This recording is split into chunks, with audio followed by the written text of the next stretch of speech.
Correct, but we've established there was another witness on that boat, haven't we? A witness who, in fact, is in this courtroom today. Isn't that right, Mr. Mayor?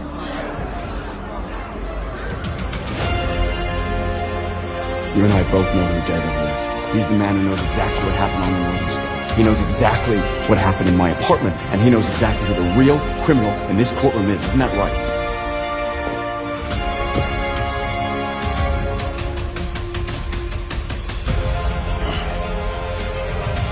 You are a fool.